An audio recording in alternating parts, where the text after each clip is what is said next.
Exceeding Expectations, episode 17.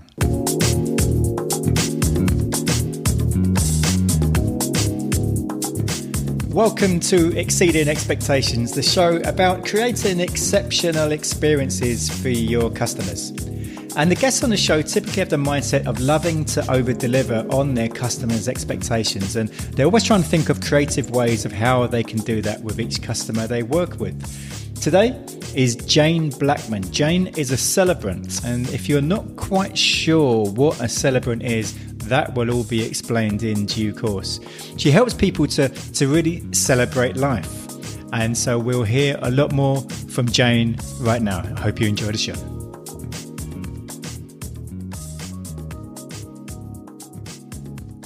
So today's episode, I am speaking with a lady called Jane Blackman. How are you doing, Jane? I'm very well, thanks, Tony. And Jane is a celebrant. And for many people who probably still are not quite sure what a celebrant is, do you want to explain what a celebrant is? Yes, I will. I'll explain. So a celebrant is a person who creates and leads a ceremony. And they do it in a very bespoke way. They get to know the people involved in the ceremony. They write the ceremony in advance. There's often lots of discussion between the celebrant and the people who the ceremony is for, whether it's a funeral, a baby naming, a wedding, a vow renewal, and obviously alternative types of ceremony. And therefore, the people who the ceremony is for know exactly what to expect on the day because of the discussion that's taken place. And they've often seen the ceremony script prior to the day as well. And that's the case not only for weddings, but also funerals, baby namings, etc. So it's a person who takes a very personalised, bespoke ceremony. And so therefore it's very different. So, I mean, most people, if they've been to a wedding that hasn't been in a church, or they've been in a wedding in a venue or, in a wedding venue itself, the person that they often see performing the ceremony is normally a registrar from the council. Yes. And that is quite a different experience to to many celebrants, I would say. Would you? Yeah. Would you? Yeah, absolutely. A very different experience because a registrar doesn't have the luxury that we have as celebrants of having the time to spend with the couple who they're going to do the wedding for. And so therefore, unfortunately for them, and I'm sure many of them feel a bit restricted and a bit frustrated about it, they can only really just fill in the missing names of the people that they're doing the wedding for. They have their legal words to say, of course, because they provide a legal marriage, but they're usually restricted to quite a brief ceremony and words that have to be said, and with very little room for manoeuvre in terms of personalising the ceremony. Obviously, as celebrants, we don't provide a legally binding ceremony. The registration of the marriage needs to be done at another time, and that's a whole different thing to get into. That can all be done very simply and actually quite cheaply, so that people then can have a celebrant-led ceremony if they want something so much more personal than that kind of ceremony that a registrar can offer. Because you don't have any restrictions about sort of the wording so much, do you? And you're much more able to create something special for that couple. Absolutely. The old cliche, your ceremony, your way, is still so true with the celebrant option. Not only the words that are shared during the ceremony, the music that's chosen, but also symbolic elements if people want to include those, involving members of the family, close friends, and really going to town, making it truly reflect the couple that the wedding is for. And of course, you aren't restricted to a licensed venue. With a celebrant, you can have your ceremony anywhere, and that can actually be in a public place, like on a beach or in a wood. And many people choose to have their ceremonies in unlicensed venues because that keeps the price down. But they're often quite unusual, quirky places. Again, that makes it very personal and meaningful. Perhaps it's somewhere that's very special to the couple. So, yeah, the options are pretty much endless with a celebrant. So you've got me thinking now, what is the quirkiest venue you've done a wedding at? Oh, gosh. I don't know about quirky. I've been to some beautiful venues. I don't think there's been anything particularly quirky. I have taken a funeral in a bowling club before. Wow. Because the lady that had died was a keen bowler, and it just felt fitting that that's where her farewell should be. But with weddings, nothing majorly quirky. Lots of outdoor weddings in private back gardens, beautiful homes, stately houses, hotels, barns. Nothing really quirky, but just beautiful, some beautiful, beautiful places that I wouldn't have had the chance to visit had I not been doing the work that I'm doing currently. And so when you meet a prospective client, whether that be a couple for a wedding or someone about a funeral, I imagine that quite often they'll come to you and they expect that there's certain things that they have to do. Yes. And so therefore they're probably quite surprised when you let them know that's not the case. Yeah, absolutely. It never ceases to amaze me actually how much explanation I do need to give to people. And I've come to realise that I must never assume that people know how ceremonies work, particularly with funerals. A lot of clients come to me thinking that there are certain things that we have to do legally. And obviously with a funeral, there are no legal requirements at all. And so therefore, it's a lot of hand-holding, it's a lot of advice giving and guiding and information sharing with the people that I'm involved with, not only with funerals, but with weddings. Baby namings, I think people do get that can be so much more flexible anyway, because they're choosing something that's maybe seen to be quite alternative to a christening. But with weddings and funerals, yes, people do expect that there are certain things that they have to do. And one of the first things that I always say, and particularly with funeral families, is there is no right or wrong here. This is about what's comfortable for you as a family and what you feel would be right for the person who has died. And they often look at me at that point a bit shocked. Oh, you're not going to tell us, that we have to do X, Y, and Z. Even, how you walk into a chapel, how we begin the funeral, the sort of entry arrangements, that sort of thing. People don't realise that they actually have a choice over those things, like whether we close the curtain in the crematorium, that kind of thing. So, there's a lot of information to give to people during that very first meeting. And I think also a lot of people don't realise that a funeral can actually be fun in many ways. Yeah. And it can be a celebration of the person's life. And an example is last year, my mum passed away, and we had a service led by a celebrant, a guy called Peter Wiley. And it was just a fantastic ceremony because my mum was not religious in any way whatsoever. And she would have been horror struck if there'd been any religious elements in the ceremony. Right. And Peter understood exactly what it is we wanted.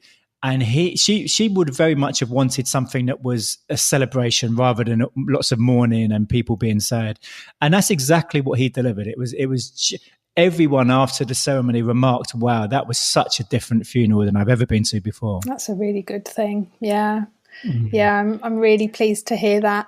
And celebrations of life are what we offer as celebrants.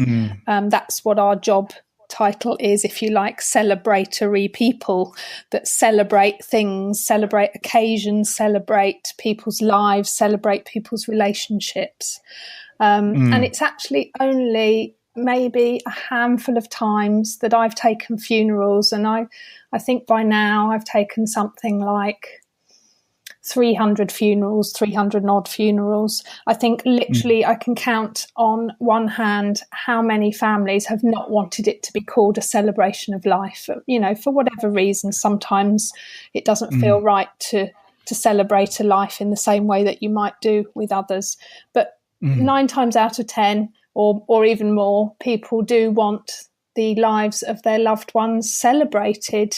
They want their achievements talked about. They want positive areas of their life shared and, remembered with joy and fondness. And that is what we can offer families. And again, I think people are surprised at how uplifted they can feel after a good funeral. There is such thing as a good funeral. Yeah. Absolutely. And obviously, the title of this show is Exceeding Expectations. So therefore, I imagine there's been a number of times when the people, whether it be, again, for a funeral or a wedding, they've had certain expectations of how they think it's going to be. And you've probably quite surpassed or given them all sorts of ideas to make it very different from what they thought that it might be. Yeah, I definitely try to do that. It's, getting to know the people that you're providing the ceremony for fairly well, as well as you can in the time that you're given before the ceremony and the opportunities that you have to meet face to face, but getting a really good feel for what's going to suit them, what's going to be right and feel comfortable, getting the humour right, and that kind of thing is, that can be very tricky in a funeral because, as you say, a funeral can be a celebration and to a certain extent, there's joy in some of those very precious memories, and that can be shared during that ceremony. But in order to get that spot on, you've really got to get to know your family or your couple. And you've got to liaise with them, and I always like to share in advance what it is that I'm going to say or what I propose to say, so that there are no shocks, no nasty surprises, and particularly if a family does want some humour or a few light moments dotted throughout the ceremony, that you've actually got it right for them, that they're going to feel comfortable with your delivery and what you're going to say. So, yeah, exceeding expectations is so important, or, at least being really clear about the expectations along the way so that everybody's completely comfortable with, what's going to be done on the day and said, of course. And before we started recording, I was asking you about how you got into this, and so you mentioned before you were, was it a school teacher or a school headmaster? I forget what you said. Yeah, so I've been in teaching for over 20 years. So a teacher initially, and then became a head teacher, a primary head teacher, before I left to start up my own little consultancy business, helping in schools, helping other head teachers. So, my background is in teaching in education. So this is quite a different role for me, but there are lots of transferable skills, of course. And so what would some of those be? I think public speaking, standing up in front of a room full of people and not feeling too nervous about that. Dealing with challenging situations, dealing with people who are grieving and who are very upset and who are going through a really tough time. You're often faced with those sorts of situations in school, whether it's with a member of staff or, a child or the parents of a child. Maybe a family are going through a breakup, a divorce or a bereavement. There have been lots of those sort of situations that I've had to deal with over the years. So that helps, having had a bit of background there, keeping calm and comforting people and making sure that people feel listened to, etc. And I think also writing stories, because ultimately that's what we do. In teaching and as a head teacher, you're writing, you don't realise it, I think, but looking back, you write a lot of stories. You write reports, you reflect on what's happened throughout the day. You give feedback to people. You're always writing stories in one form or another. And obviously creating scripts is often about the story of the life of the person or the journey of the couple, or in naming ceremonies you might be writing the story of the family and talking about siblings and so on. So lots of things that at the time you don't realise that they would perhaps transfer into other roles, but certainly for me they suit the role of celebrant, and it's really helped me, actually, looking back, doing the job that I did, and certainly I'm really glad that I did it, because it stood me in good stead to move forward into this role, even though it wasn't planned.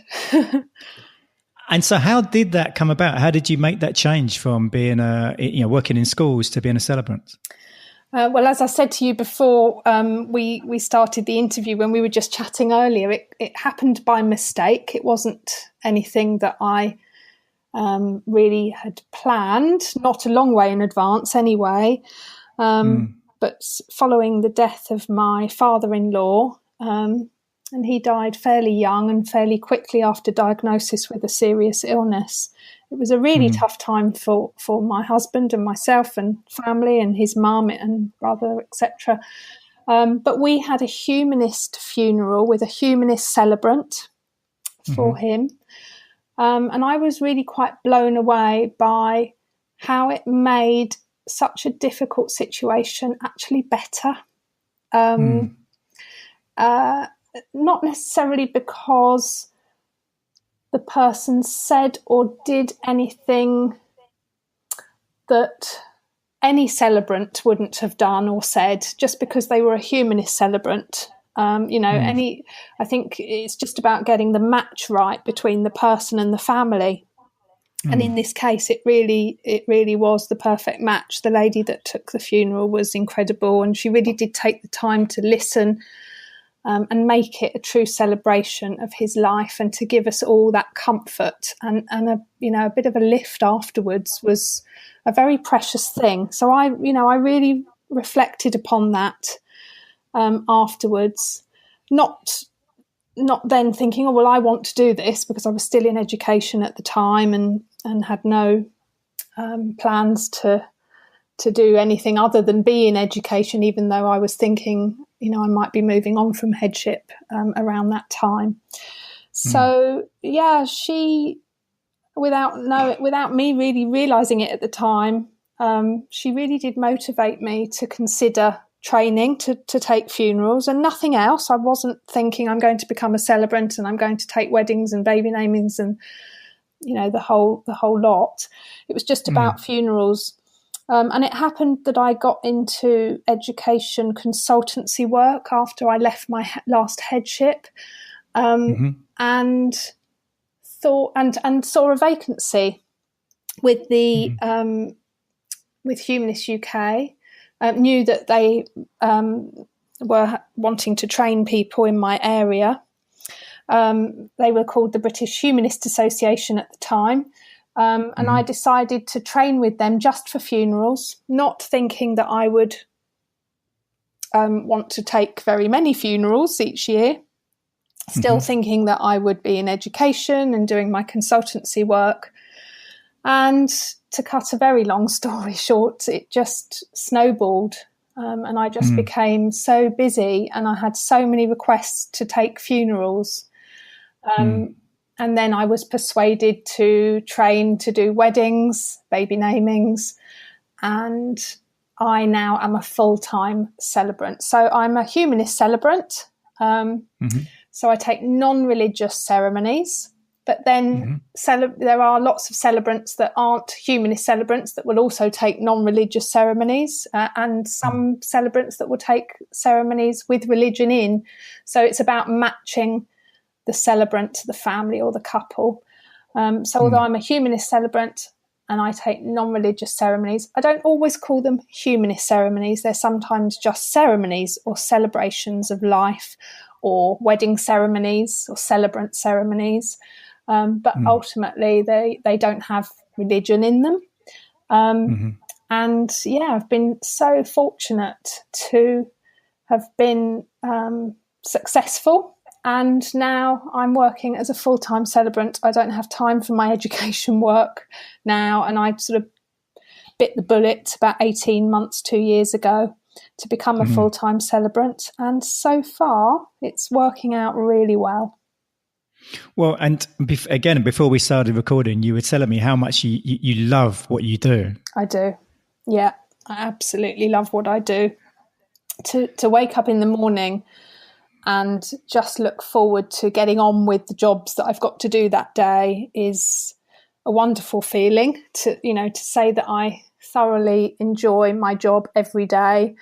I enjoy the variety, never knowing what I'm going to do from one week to the next, particularly with funerals, never knowing, the inquiries that are going to be coming my way from wedding couples or families that want baby namings. It's just fantastic. Meeting the people that I meet along the way is a real joy and a privilege, I guess, because I'm just very interested in people. If you weren't, you couldn't do this job, that's for sure. But yeah, I'm very fortunate to have found some work that I absolutely adore. And I did enjoy teaching, but this is different, much more in control of my own diary and my workload. It's scary, but it's liberating and it's really refreshing. And that's very different from what I've been used to in education. You're quite institutionalized in education, to be kind of in the school, kind of trapped in the school environment, from a certain time in the morning until a certain time in the evening. And the accountability is vast. And yes, there's accountability in this role of celebrant, a huge amount of accountability, because you have to get it right for families and couples. There is no second chance. You have to, really make sure that things are exactly as they need to be on the day. But yeah, for me, it's an absolute joy and a privilege and an honour, and very much a way of life, I suppose, rather than a job. So I'm very lucky. How are you able to give us any sort of examples or stories of situations, whether it be weddings or funerals, where you've really been able to surpass what people were expecting in some way? Yeah, I mean, I think particularly with funerals, people are often surprised, you were saying to me about your mother's funeral. People are often surprised how I don't know whether joyful is the right word, but how uplifted they feel afterwards. That, nobody expects to enjoy a funeral. So you wouldn't use the word enjoy. I really enjoyed that funeral. But actually, when I do have that said to me, and when I first started taking funerals, I thought it was a bit odd, because I was just going out of my way to make sure that I wasn't making anything any worse. That was kind of my bottom line. I just need to make sure that, I'm not making this awful situation any worse. I'm doing the best by the person that's died and for the family. But I've come to realise over time that people can enjoy a funeral. And so I suppose that's exceeding people's expectations. It's giving them permission to feel like they can celebrate the life of the deceased, and that they can kind of move on afterwards. That they, not that you ever get over grief, you learn to live with it, you learn to live a different life, you never get over it. But I think having the right kind of funeral and a good funeral really assists in the grieving, in the farewell process. So I think those situations where families have so kindly got in touch with me afterwards and have said, we've had so many compliments, people really enjoyed so-and-so's funeral, or, they said it was one of the best funerals they've ever been to, and that sort of thing. And that was a bit of a shock and a surprise to me in the beginning, but actually that's an incredible feeling, that you've actually helped not only the family but also the other people who attended the funeral. It doesn't happen all the time, but I'm blown away by the amount of contact that I do have with families afterwards. That they actually take the time to send a card or an email and to thank me. I just, in the beginning, thought this is so odd that people are thanking me. You know, they're in a terrible situation. They've just lost someone that's so dear to them. They've got so much going on, and they're actually saying thank you. You know, we did the best by that person who has died. So that's the exceeding expectations in terms of funerals. That's what I always aim to do. And with weddings, I think the personalisation element of a celebrant-led wedding ceremony can cause people to feel, wow, you know, that was memorable. That was so them. That, you know, that's going to stay with me. That wedding was incredible because it told the story of those people so perfectly. I'm often asked, do you know them? Are you a friend? Because, like you were saying to me earlier, you know, we do take time to get to know the couples whose weddings that we do. That's so, so important. We've got the luxury of that time. A registrar wouldn't have, perhaps a priest or a member of the clergy wouldn't have. So the personalisation of the wedding ceremony will cause people to feel afterwards, wow, that was an incredible wedding ceremony, because that was just, you know, I learnt so much about this couple that I thought I knew really well. And, you know, it transpires that actually there are all these other things that I didn't know about them. And if there's laughter and that sort of feeling of celebration and joy within a wedding ceremony, that also, you know, that emotion, that kind of uplift that people are given permission to feel can really make people feel like that, you know, that was the best wedding, or, you know, a very, very memorable wedding that I'll never forget. So I think aiming to create that wedding that, you know, shouts from the rooftops about that couple and gets it so right about them, their relationship and their personalities is what we're always aiming to do. And when it comes to a funeral, it's about, you know, gauging things just right for the family, for the person who has died, and celebrating their life in a very sensitive and a very fitting way, and, you know, discovering along the way with that family how you need to do that. So there's a lot of thinking, there's a lot of, you know, coming away from a meeting, mulling things over before you actually start writing. That process that you need to go through as a celebrant, I think, you know, makes or breaks the ceremony. And if you get it right, it ensures that ceremony is spot on and has exceeded the expectations for the people involved. And a couple of things that you said there on both the weddings and the funerals. One thing that struck me is it's very because for both the weddings and the funerals, you're having such an impact on giving them great memories of those two very different types of ceremonies. And something you said about the weddings that made me think is because my background was as a DJ, and I played the music at hundreds and hundreds of wedding ceremonies, and I saw so many average registrants, or, you know, people who just didn't put any personalization, customization into the wedding at all, which is very different to what you just described. And I think the difference it makes is because then I would obviously therefore be with the couple for the rest of the day after the ceremony had finished. And when I've been at a wedding where there's been a celebrant who has really gone out of their way to make the ceremony perfect for that couple, to really fit it for that couple's personality and, you know, and how they want it to go, it then sets the rest of the day up. The rest of the day becomes so much more fun. Yeah. And so your role can be so integral to how the rest of the day progresses, you know, and how much more fun people have for the rest of the day. Yeah, you're so right. And from that point of view, it's a huge responsibility, because you're setting the scene for the, you know, the further celebrations that are going to take place. Absolutely. Exactly. Yeah, you're quite right. And so the mood, particularly as you build to the crescendo at the end of the ceremony really needs to lift, and people need to leave that ceremony on such a high.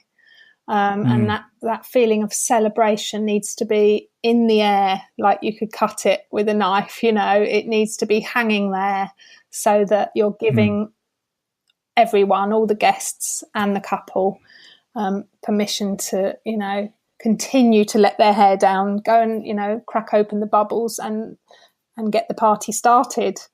So yeah, from the point of view of music, I always advise couples on their music if they're not sure. Some people come to our meetings with very clear ideas about what they want for their music, and ultimately it's always the couple's decision.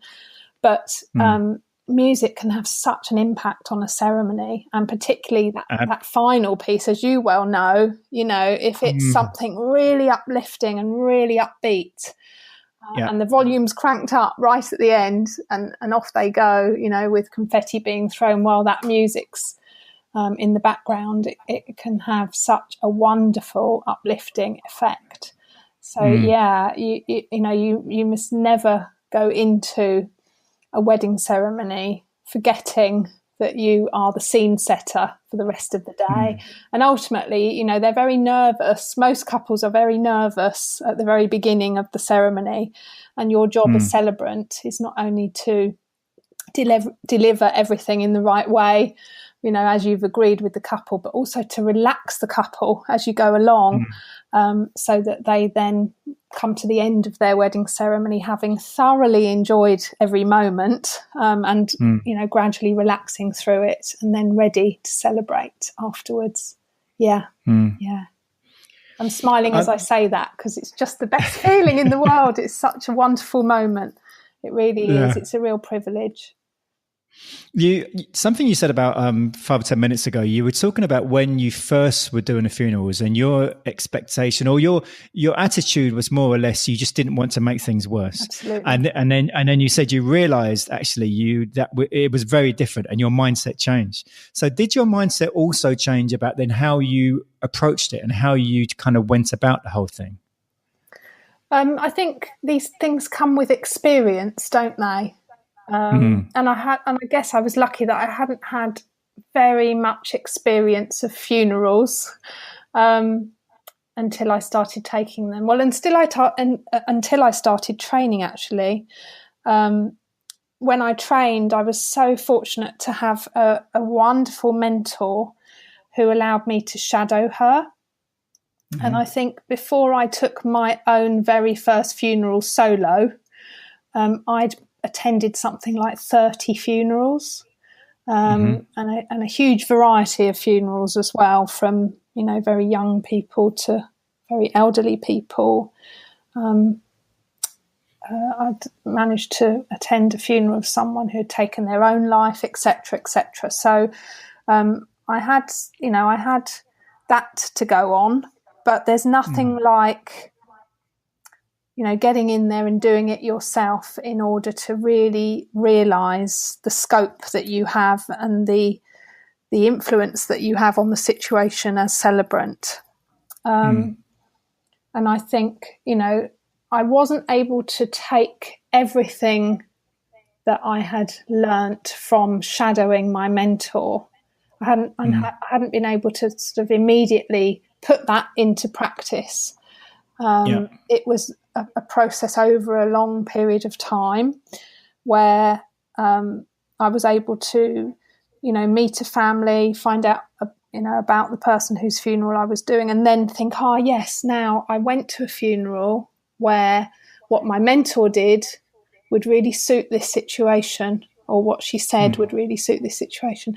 And so it was kind of a very organic process, moving from originally, I've just got to make sure that, I do the right thing by this family and I don't make anything any worse, and I just, take the funeral, do what they need to be done, to actually, no, we can truly celebrate this life by saying these things, by doing these things, by using this kind of music.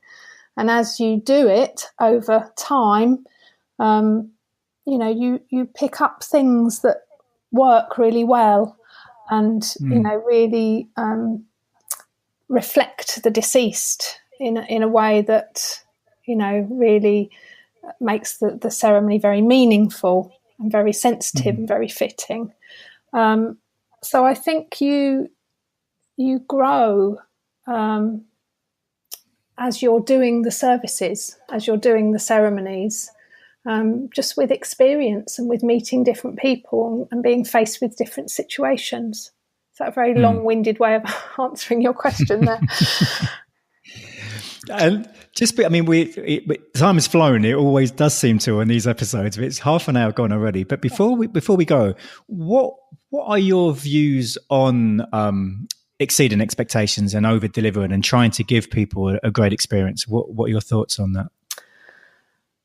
It's so essential in this work to exceed expectations, because you're only as good as your last ceremony, really. And being self-employed, you're very vulnerable to not having work, as you well know. So, from a practical point of view, in order to keep yourself busy, you need to be very good at what you do. And word of mouth and recommendation is very powerful in this business, particularly with weddings, but, also with funerals to a certain extent. And I think it's not something that you can force. It has to kind of come naturally. I think to be a celebrant and to be a successful celebrant, you've got to be genuinely interested. You can't fake that. You have to really like talking to people, finding out about their stories, their journeys, and be a really active listener. I've been doing so much talking during this interview, but this isn't usually how I am.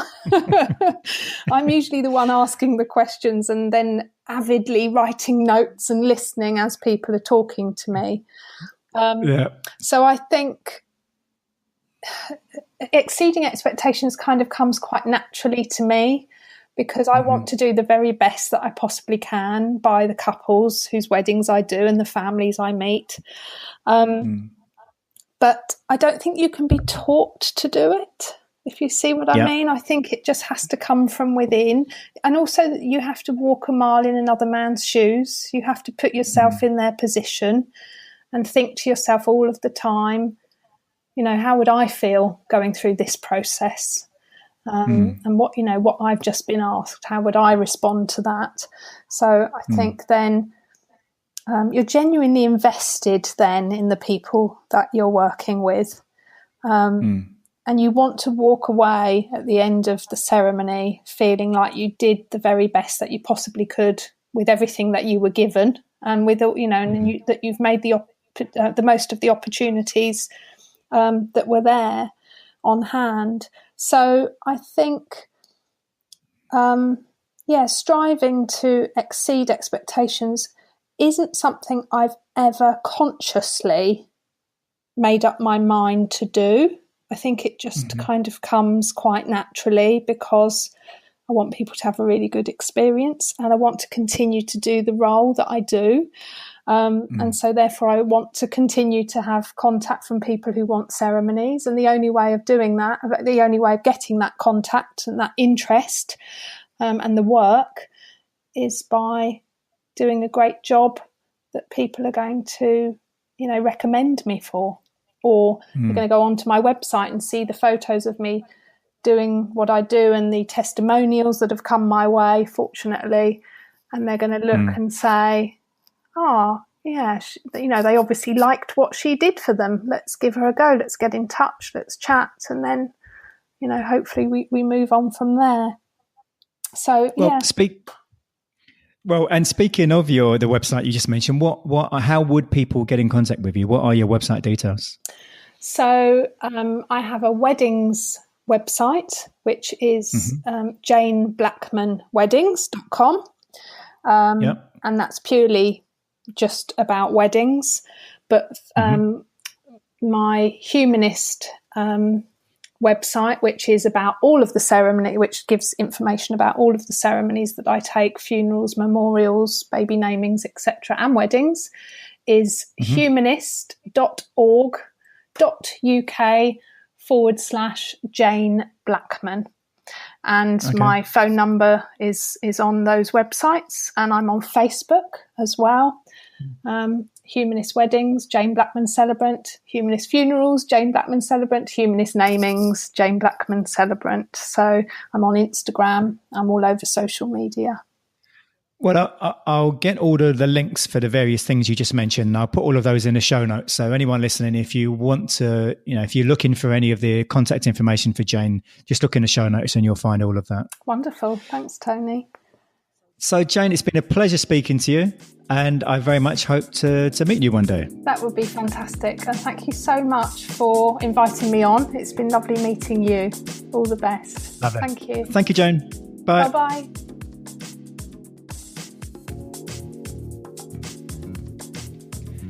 Next week, episode 18, I interview Kirk Bowman. Kirk is the founder of the Art of Value Society.